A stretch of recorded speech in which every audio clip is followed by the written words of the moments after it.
ಮೊದಲ ನಾ ಸಾಲಿಗೆ ಹೋಗುವಾಗ 7ನೇಂತೆ ಮುಗಿಸಿದ್ವು. ಗ್ಯಾದರಿಂಗ್ ಇತ್ತಪ್ಪ ಸಾಲ್ಯಾಗ. ಗ್ಯಾದರಿಂಗ್ ಸ್ಪೀಡ್ ಮಾಡು ಭಾಷಣ ಇಟ್ರು ಸರ್ಗಳೆಲ್ಲ ಕೂಡಿ. ಯಾರು ಸ್ಪೀಡ್ ಭಾಷಣ ಮಾಡ್ತಾರಲ್ಲ ಅವ್ರಿಗೆ ಪ್ರೈಜ್ ಇತ್ತದ. ಮತ್ ನಂದು ಒಂದ್ ಹೆಸರು ಕೊಟ್ನಿ, ಒಂದ್ 5 ನಿಮಿಷದ ಬಾಯ್ಪಾಟ್ ಹಾಕಿನಪ್ಪ ಭಾಷಣ. ಮತ್ತ ನಮ್ಮ ಆಯಿಗೆ ಹೇಳಿನ, ನಮ್ ಸಾಲ್ಯಾಗ ಗ್ಯಾದರಿಂಗ್ ಐತಿ, ಮತ್ ನಾನು ಭಾಷಣ ಮಾಡವನಿ ಬಾ ಅಂತ ಹೇಳಿ. ಬರ್ತನಲ್ಲ ಮಮ್ಮಾಗ ನಾ ಹೇಳು.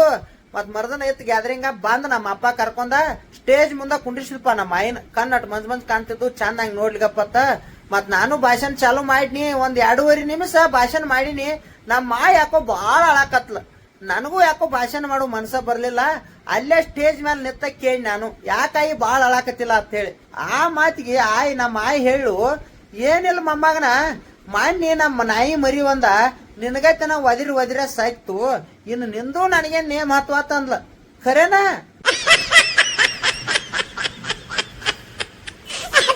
ಜೀವನದಾಗ ಸುಖದಿಂದ ಇರ್ಬೇಕಂದ್ರ ಚಂದಂಗ್ ಸಾಲಿ ಕಲಿಬೇಕು. ನನಗತ್ತೆ ಹಾಳಾಗ್ಬೇಕಂದ್ರ ತಂದೆ ತಾಯಿ ಮಾತು ಕೇಳ್ದ ಹರಿಗಾಡ್ಬೇಕು, ಉಡಾತಾನ್ ಮಾಡ್ಕೊತ. ನಾನಾ ಉದಾಹರಣೆ. ಚಂದಂಗ್ ಸಾಲಿ ಕಲಿರಪ್ಪ ನೀವರ, ನನಗತ್ತೆ ಆಗ್ಬೇಡ್ರಿ. ಸ್ಟೂಡೆಂಟ್ಸ್, ಆಲ್ ಸ್ಟೂಡೆಂಟ್ಸ್ ಯಾರೇ ಆಗ್ಲಿ ಓದೋ ಟೈಮಲ್ಲಿ ಓದ್ಬೇಕು. ಲವ್ ಮಾಡೋ ಟೈಮಲ್ಲಿ ಲವ್ ಮಾಡ್ಬೇಕು. ಲವ್ ಯಾವಾಗ ಬೇಕಾದ್ರೂ ಮಾಡ್ಬೋದು, ಆದ್ರೆ ಯಾವಾಗ್ಲೂ ಓದಕ್ಕಾಗಲ್ಲ. ಓದೋ ಟೈಮಲ್ಲಿ ಲವ್ ಮಾಡಿದ್ರೆ ಬರೀ ಲವ್ ಮಾತ್ರ ಅಲ್ಲ, ಲೈಫೇ ಹಾಳಾಗ್ಬಿಡತ್ತೆ ಅನ್ನೋದಕ್ಕೆ ನಾನೇ ಸಾಕ್ಷಿ.